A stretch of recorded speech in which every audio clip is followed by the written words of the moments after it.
Assalamualaikum warahmatullahi wabarakatuh.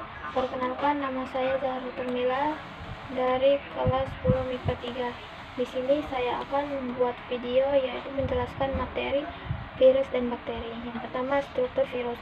Struktur virus. Kepala virus memiliki kepala berisi DNA atau RNA yang menjadi bahan genetik kehidupannya.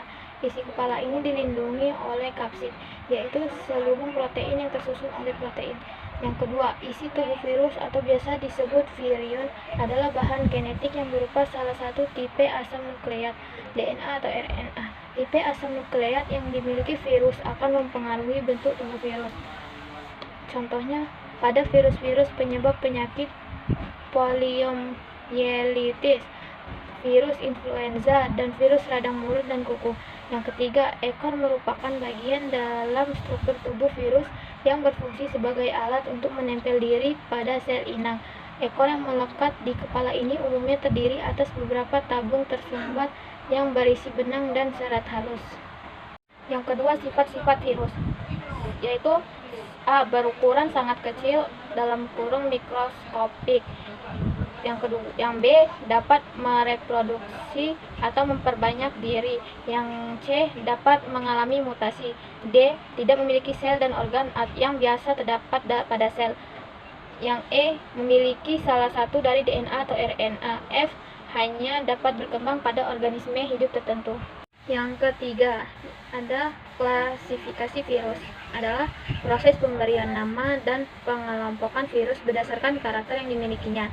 Ada beberapa cara pengelompokan virus, misalnya berdasarkan karakteristik fenotipe mereka, seperti morfologi, jenis asam nukleat, cara replikasi organisme inang, serta jenis penyakit yang mereka timbulkan.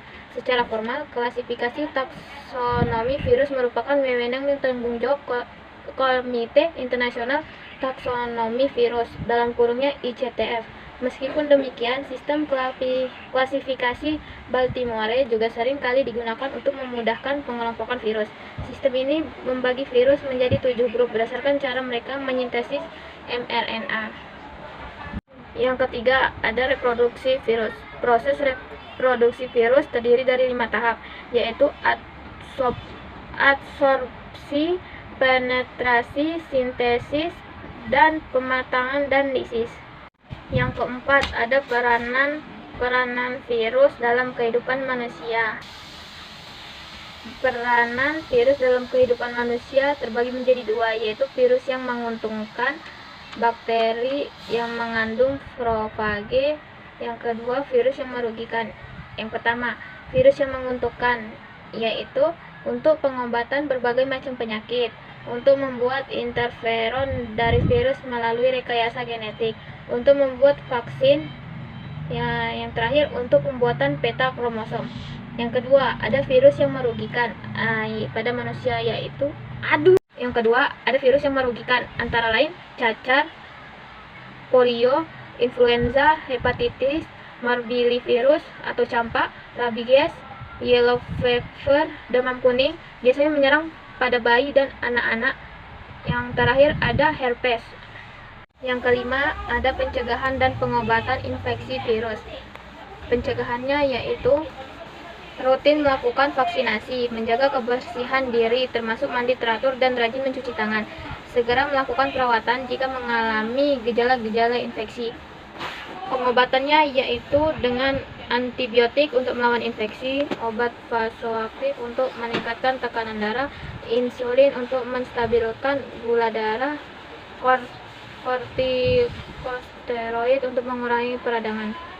Pada bab 5 yaitu tentang materi monera, yaitu karakteristik bakteri.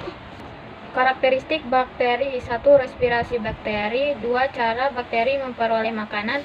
3. Reproduksi bakteri. Yang pertama, ada respirasi bakteri. Terdapat 2 kelompok besar eubakteria berdasarkan respirasinya, yaitu bakteri anaerob dan aerob. Bakteri aerob merupakan eubakteria yang memerlukan oksigen untuk tubuh, sedangkan bakteri anaerob adalah eubakteria yang tidak memerlukan oksigen untuk tumbuh. 2. Cara bakteri memperoleh makanan. Berdasarkan cara memperoleh makanan, eubakteria dapat dibedakan menjadi bakteri autotrof dan bakteri heterotrof. Yang ketiga, reproduksi bakteri. Kebanyakan bakteri bereproduksi secara aseksual dengan membelah menjadi dua. Proses ini disebut dengan pembelahan biner. Yang kedua, ada reproduksi bakteri. Reproduksi bakteri ini dilakukan dengan dua cara, yaitu lewat pertukaran materi genetik dan reproduksi aseksual. Yang ketiga, klasifikasi bakteri. Tentang pengelompokan bakteri dapat dibedakan berdasarkan karakteristik dinding sel yang dikenalkan pertama kali oleh bakteriologi asal Denmark, Hans Christian Gram, melalui pewarnaan Gram. Pada pengelompokan ini, bakteri dibedakan menjadi bakteri Gram negatif, bakteri Gram positif, dan bakteri tidak berdinding sel. 4. Ada kultur bakteri atau mempelajari koloni bakteri dalam bentuk padat, dapat diletakkan di petri dish ataupun tabung. Media ini dapat terbentuk padat datar, padat tegak maupun padat miring. Yang kelima, ada peranan bakteri dalam kehidupan sehari-hari. Bakteri memiliki peranan negatif terhadap hewan, manusia, dan tumbuhan. Pada hewan, bakteri menyebabkan antara lain penyakit sapi gila dan TBS pada unggas. Bakteri yang menyebabkan penyakit sapi gila adalah Bacillus anthracis, sedangkan yang menyebabkan TBS pada unggas adalah Mycobacterium avium. Yang keenam, ada Archaebacteria, adalah sel-sel paling awal kuno yang memiliki kedekatan dengan organisme eukariotik, memiliki membran inti sel. Istilah Archaebacteria adalah bahasa Yunani, yaitu dari kata archaio yang berarti kuno. Archaebacteria merupakan organisme tertua yang hidup di bumi. Archaebacteria hidup dengan lingkungan ekstrem yang diduga lingkungan kehidupan awal bumi. Berikut penjelasan dari saya. Sekian, mohon maaf bila ada salah. Sekian dari saya. Wassalamualaikum warahmatullahi wabarakatuh.